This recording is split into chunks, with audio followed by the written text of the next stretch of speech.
deuxième génération, membre du CNJ.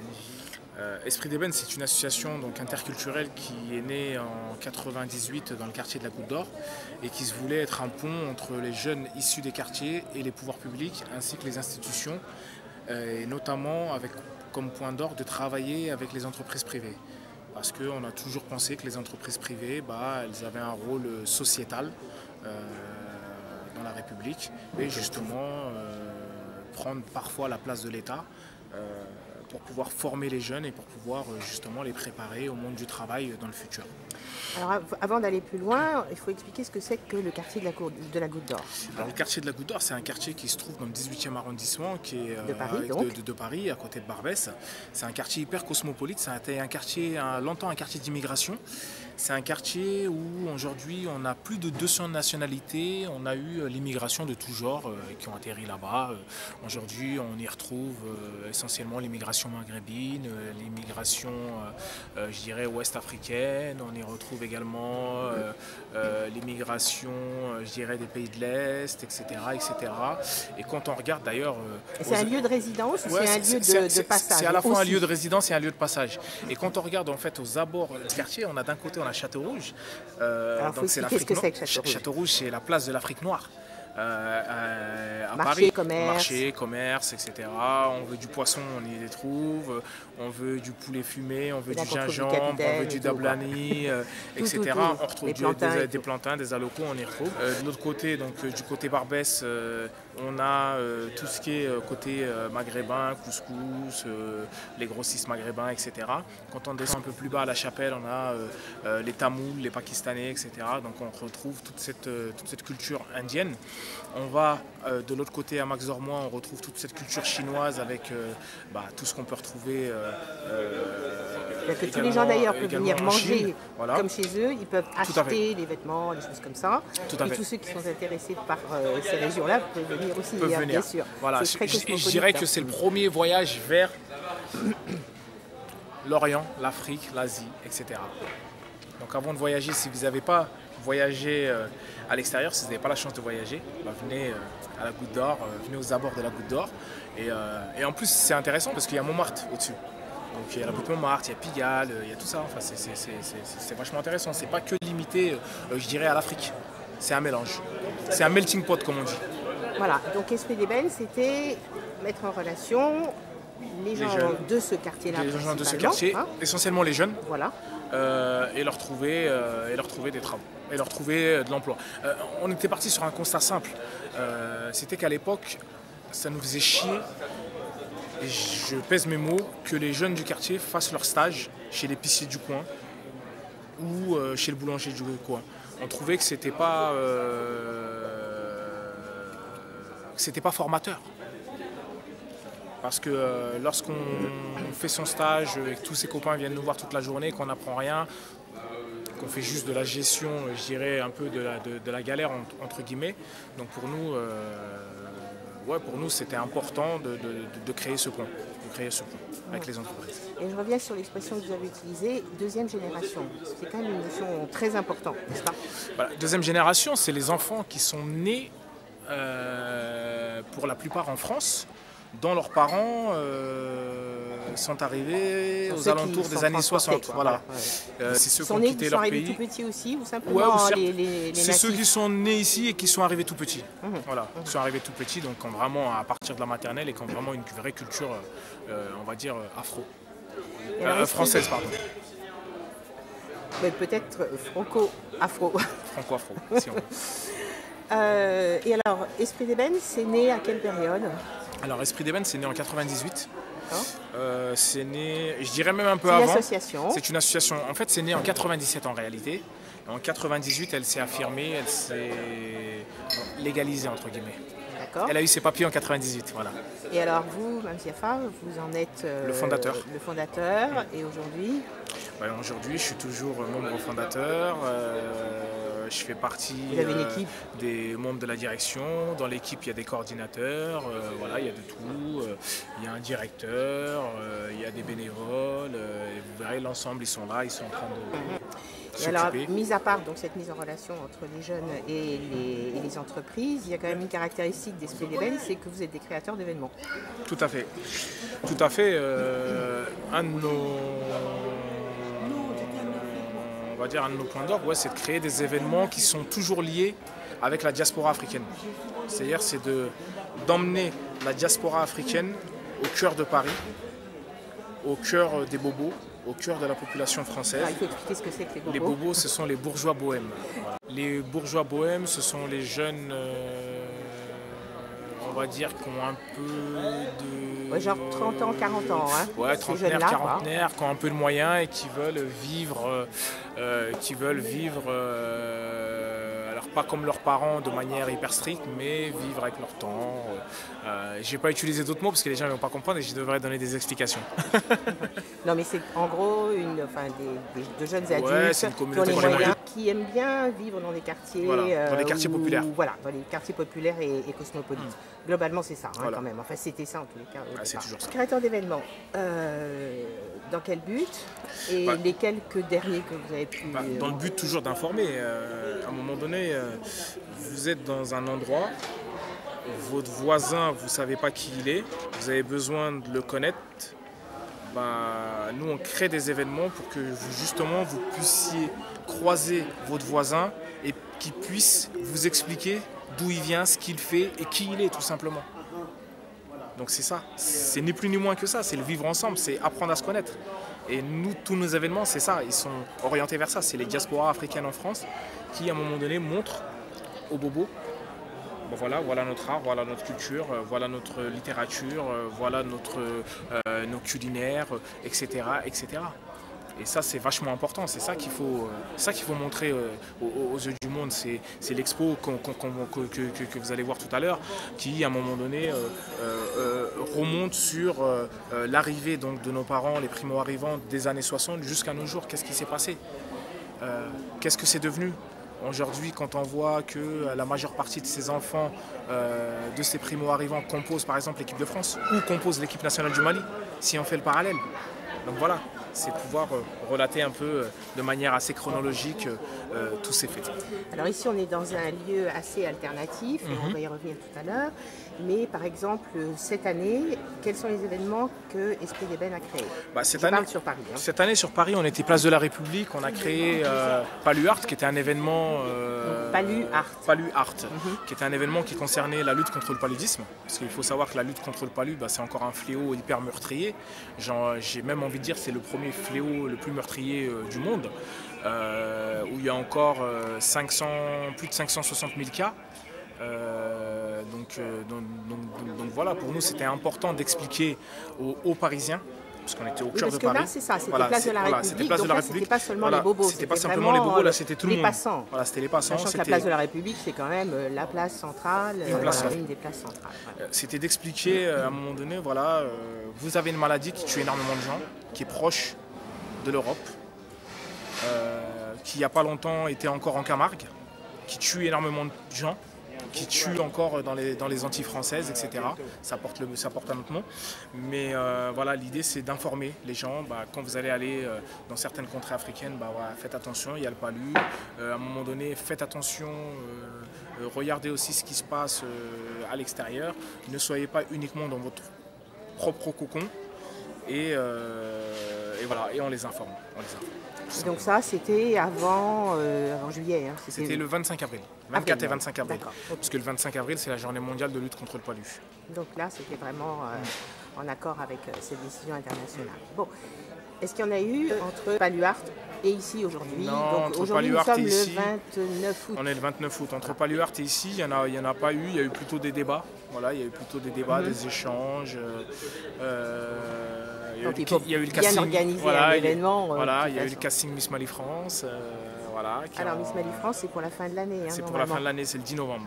Toujours le 10 novembre. Voilà. Ok, d'accord. Alors on en revient à ce lieu. Donc comment est-ce qu'il s'appelle? Il est très surprenant. Ce lieu s'appelle Grande Contrôle. Grande Contrôle, ça a été créé donc par 3 structures, dont la Lune Rousse, avec qui nous on est partenaires. Alors, ground control, ça doit vouloir dire quelque chose comme le contrôle du sol. Voilà, le contrôle du sol. Et eux, c'est une structure qui va sur tous les lieux éphémères parisiens. Voilà. Ah, c'est-à-dire que ce n'est pas leur lieu, c'est une association qui choisit des lieux éphémères chaque année et qui se déplace. L'an dernier, c'était Quai d'Austerlitz, cette année, c'est ici. Et ce lieu appartient à la SNCF. C'est les anciens entrepôts de maintenance de la SNCF. Et donc c'est pour ça qu'on voit des rails, qu'il y a des transats installés. Etc. Voilà, d'accord. C'est comment créer un lieu atypique en faisant un lieu de convivialité. Alors moi, ça me fait penser à Berlin, en fait. Ouais. Le milieu alternatif de Berlin. Ouais, c'est très assez peu fréquent à Paris, en fait. Hein. Paris aimerait bien ressembler à Berlin. Voilà. Très brièvement, cet événement-là, donc, c'est Esprit d'Ébène à l'assaut de Ground Control, voilà. Esprit d'Ébène et sa diaspora africaine à l'assaut de Ground Control.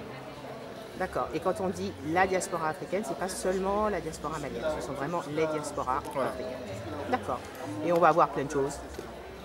Allez, on en énumère 3 ou 4, et puis après, on va voir artisanat, tout ça, etc. Qu'est-ce qu'on va voir? Alors, ce soir, il va y avoir des concerts. Il va y avoir des concerts, Baba Sako qui va se produire. Il va y avoir les Sorale Boys, les petits-fils de Doudou Ndiaye Rose.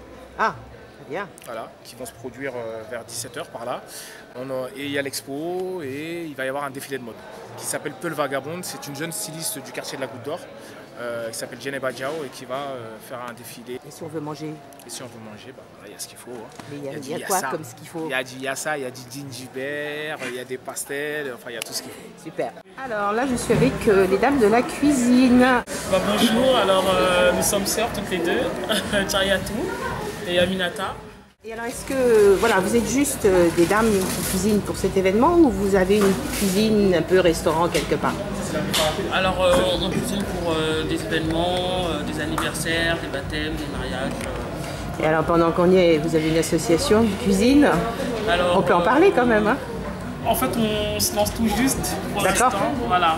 Parce qu'à la base, on était toutes les deux des animatrices et du coup, on veut se lancer dans un nouveau concept justement. C'est proposer nos plats. D'accord, et comme je suis très curieuse, vous m'avez donné vos prénoms, mais d'où êtes-vous originaire ou d'où vos parents sont-ils originaires? Du Mali. Du Mali. Voilà. C'est étonnant, c'est étonnant. Et si je vous demande de quelle région, vous allez me dire de Caille. Non, c'est ça. Oui, Lambidou, vous allez dire, oui. D'où alors? Oui, pareil, Lambidou, le village exactement. Donc c'est la région de Caille. Oui, c'est ça, pareil.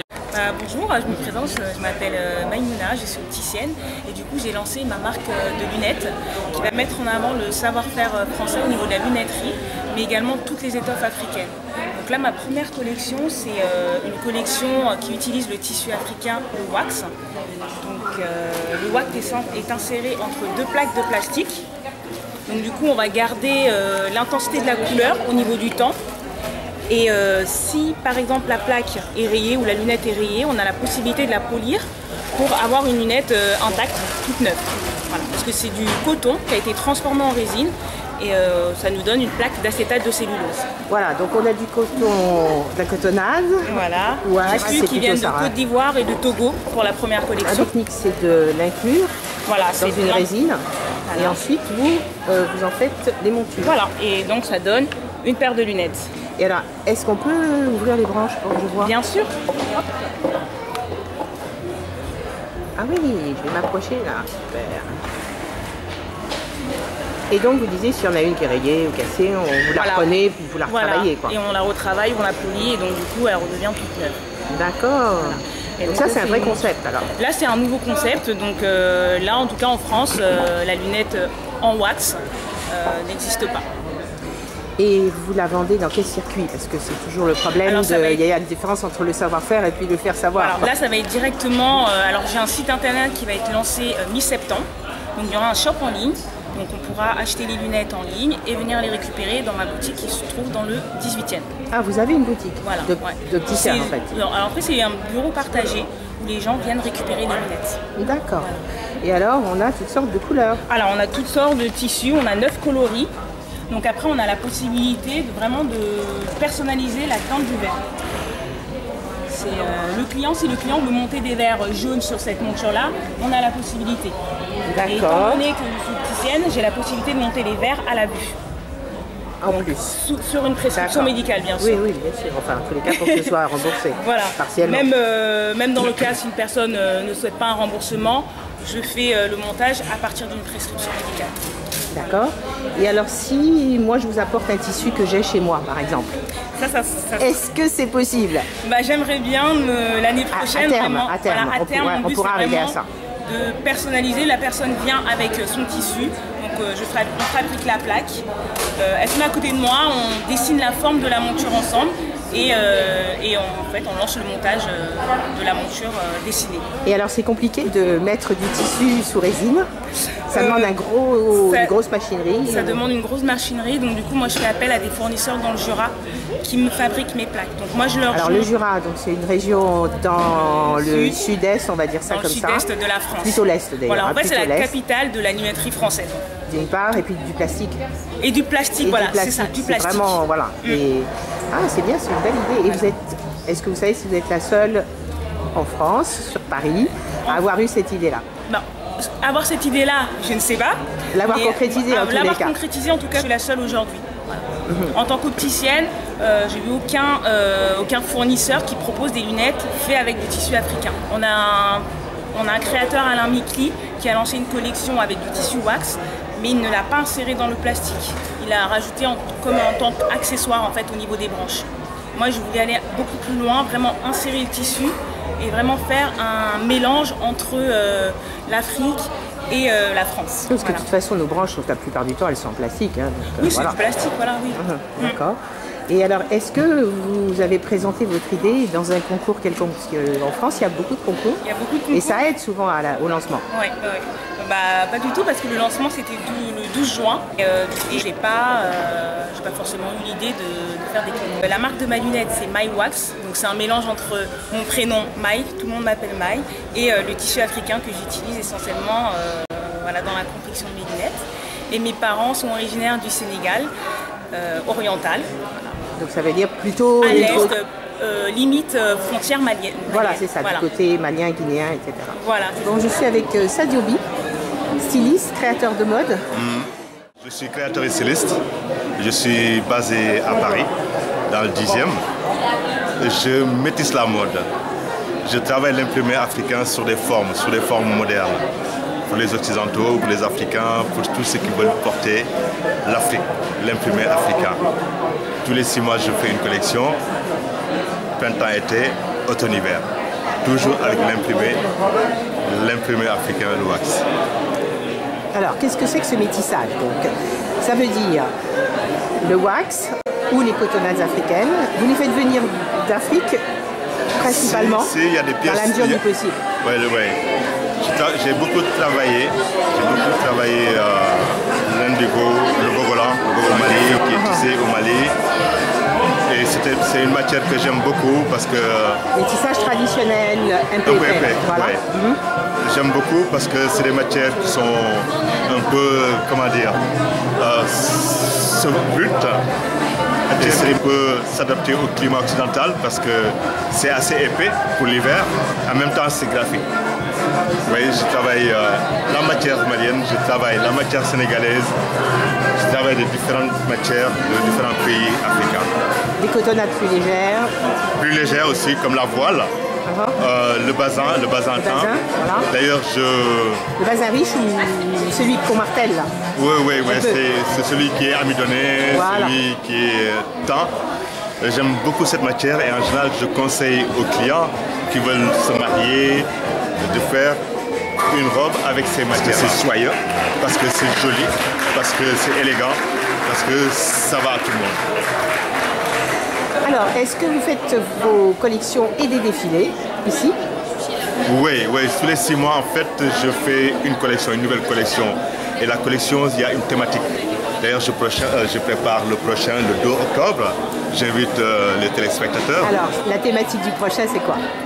C'est éthique nature. D'accord. Je vais d'ailleurs travailler avec des artisans qui font le bogolan, qui font l'indigo. En fait, l'idée, c'est de faire une collection avec des matières naturelles, de faire une collection dans l'esprit solidaire, écolo. Il y aura beaucoup de couleurs vertes, il y aura des couleurs marron, des couleurs terre. Voilà, il y a toute une... Des couleurs de l'automne pour ici. Oui, automne-hiver, oui. Voilà. Et le thème précédent donc de la saison qui vient de s'écouler. Oui, la saison, il y a eu Addis Abeba. Les fameux... les fameux imprimés qui est à la mode en Afrique. Ici aussi, parce que je viens de passer dans le quartier, tout le monde porte ça. C'est pas du Sadiobi, mais j'en ai fait une collection. En fait, j'ai fait plusieurs collections. J'ai fait ma couleur et l'ébène, j'ai fait voyage, j'ai fait Brésil. En fait, je vais chercher quoi. J'essaie de relever, l'imprimer, la matière africaine, en créant une histoire autour de la matière. Et c'est ça aussi qui est intéressant, parce qu'en Europe, c'est bien de faire les choses, mais c'est toujours mieux de créer une histoire autour d'une collection, autour de son travail. Et alors, est-ce que vous avez une idée de votre clientèle? D'abord, des hommes, des femmes. Hommes et femmes, oui, hommes et femmes. D'accord. Une tranche d'âge? Presque à tous les âges. En général, c'est ceux qui viennent d'ailleurs. Par exemple, à Paris, les gens sont venus de partout. Mes créations plaisent à Paris parce que les Parisiens sont ouverts, parce que... Et quand vous dites Parisiens, ce sont les gens qui vivent à Paris. En fait. Oui, c'est vrai, c'est les gens qui vivent à Paris. Quelles que soient leurs origines. Oui, quelles que soient leurs origines. C'est toute ma recherche, c'est le métissage, c'est ce qui aime le métissage, quoi. C'est des jeunes qui sont nés ici, qui ont envie de porter l'imprimé dans une modernité. C'est des femmes qui aiment l'Afrique, qui aiment l'imprimé africain, et aussi simplement les gens qui aiment la mode. Et de voir la mode sur d'autres couleurs, sur d'autres imprimés. Et c'est vraiment assez varié, mes clients. Très varié. Allez, je vous laisse conclure. En tout cas, tout le plaisir. Merci d'être là, de nous soutenir. L'imprimé, c'est vous aussi qui le met en valeur. Le fait de pouvoir filmer, de pouvoir nous donner la parole. Merci à vous. Allez-y sur le site Sadiobi si vous voulez voir mes créations. On essaie de rapporter en fait une touche moderne au wax. On essaie de ramener des modèles que les Occidentaux apprécient mais qu'on mixe avec le tissu africain, tout simplement. Moi je viens du Gabon, donc on a du wax au Gabon, c'est plus de l'Afrique centrale. Et il y a du wax aussi en Afrique de l'Ouest, en Côte d'Ivoire, au Bénin, au Sénégal, au Mali. Après nous on fait du wax, mais on ne fait pas que du wax, ça s'appelle Kini Wax, mais on fait aussi du calico teinté. Alors ce qu'il faut aussi expliquer ce que c'est. Ouais. Alors le calico teinté, il vient, on le fait en Côte d'Ivoire, on le fait aussi au Bénin. Au Togo, en fait, c'est un tissu qui est fait artisanalement. En fait, les dames, elles attachent en fait, le tissu en boule, elles le roulent avec du fil. En fait, elles le trempent dans de la teinture. Donc, c'est vraiment fait, comment dire... On a l'impression que c'est une explosion, c'est ça? Voilà. Ça, en fait. C'est pas calculé, donc en fait, après, le tissu, il est étendu, donc il va avoir différentes couleurs sur le même tissu. Donc on a travaillé avec du calico teinté comme là. Alors vous appelez ça comment? Calico teinté. D'accord. Donc comme là c'est du calico teinté, en fait c'est un mélange, en fait je sais que c'est du blanc, et ils ont mélangé du vert en fait dessus, donc ça fait une explosion comme là. On avait du violet mais là on n'en a plus, et on travaille aussi avec du wax, mais de l'imprimé Kinte, mais sur du wax. Que le Kinte en fait c'est un tissu qui vient d'Afrique du Sud.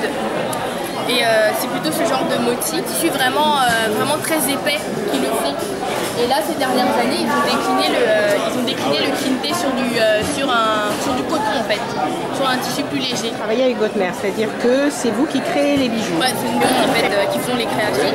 En fait, sur les modèles de pochette, c'est plus de la customisation parce qu'en fait, c'est des modèles qu'on achète chez des grossistes. Vous les habillez ensuite, quoi. On les habille, voilà. Comme celui-là qui est un modèle un peu flouté, c'est un peu tendance, donc on les habille. Alors, ce qui est plus intriguant sont les chaussures. Oui, on essaie de choisir les modèles modernes auxquels on ajoute justement ce tissu africain comme... Donc c'est-à-dire que vous achetez la chaussure, on achète la chaussure et vous l'habillez. On l'habille, voilà. Donc on essaie de choisir toujours les coupes qui passent, les coupes qui sont tendances, les coupes du moment. On n'achète pas de pièces en fait, même tissu. On essaie de bouger et pas toujours les... fait, le kabangondo, c'est un vêtement que toutes les femmes camerounaises ont dans leur garde-robe. C'est ce vêtement-ci, c'est un grand vêtement comme ça. Donc, ça, vous dites kabangondo, ça parle à tous les Camerounais, ils savent. Et à toute l'Afrique centrale, en fait. D'accord. Après, dans chaque région, il y a des petites touches particulières qu'on rajoute. Mais la base, c'est ces grandes robes-là qui peuvent être portées à toutes les occasions, on va dire. Et c'est bien adapté. C'est bien adapté parce que ça laisse passer... c'est un peu climatisé, quoi. Ça laisse passer les racontes, ça laisse passer le vent. Je suis la créatrice de l'Unique pour bébé. Donc je crée des accessoires pour bébé. Et avec des textiles, des cotonnades particulières? Oui, avec des cotonnades particulières, parce que j'utilise du wax et de l'éponge de bambou. De l'éponge de bambou? Oui, de l'éponge de bambou. Qui est fabriquée où? Qui est fabriquée dans l'Europe et qui a des vertus antibactériennes.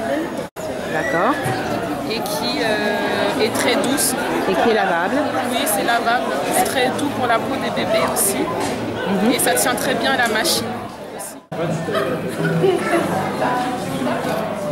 Alors on met combien de temps à faire une coiffure? Comme ça Comme ça, j'en ai pour 30-40 minutes. D'accord. À peu près. Là, je fais la tresse à l'envers, comme on dit. D'accord. Chez nous, on appelle ça Sukiyama Boko. Sukiyama Boko. Et chez nous, ça veut dire quoi? Les tresses faites... Non, mais ça veut dire où? Ça veut dire où? Oui, quand on dit chez nous. Ah, au Congo-Brazzaville. Ah, voilà. Et alors au Mali, on dit quoi? Bologna. Ah, tu vois. Voilà, chacun. Voilà. Les coiffures sculptures, là. Ça, c'est long. Ça, c'est super long à faire. Les coiffures sculptures, super long, pas tant que ça. Hein. J'en ai pour 1h30 à peu près. Ah, pas plus que ça? Pas plus que ça. Juste le temps de monter, de préparer le cheveu en amont. Ça veut dire quoi, monter le cheveu en amont?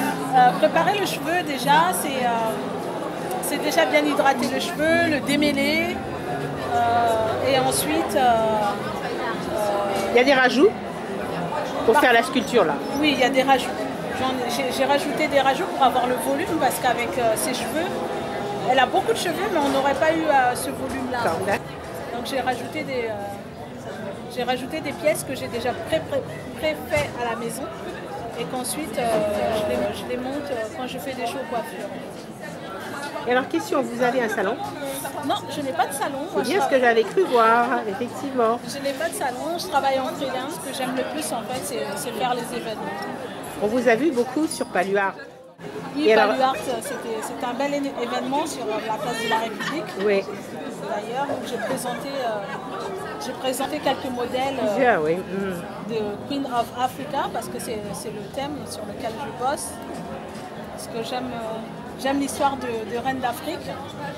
Et je puise mon inspiration dans toutes ces coiffures ancestrales que nous avions à l'époque de toutes nos reines d'Afrique. Une coiffure sculpture, on peut dormir avec? Ah non. Comment on fait alors? On ne peut pas dormir avec. Une coiffure sculpture, c'est une coiffure que l'on porte toute une journée par exemple pour se pavaner avec, faire la belle, faire la reine. Mais dormir avec. Et le soir, on fait quoi alors? Le soir, on se décoiffe. C'est comme la mariée. Et on se décoiffe soi-même? On se décoiffe soi-même ou sinon on se décoiffe après le show. Je suis là pour décoiffer. D'accord. C'est comme la mariée, hein. On lui fait son chignon et tout ça. Elle fait la fête toute la nuit. Avant d'aller dormir, elle se décoiffe. D'accord, c'est une parure.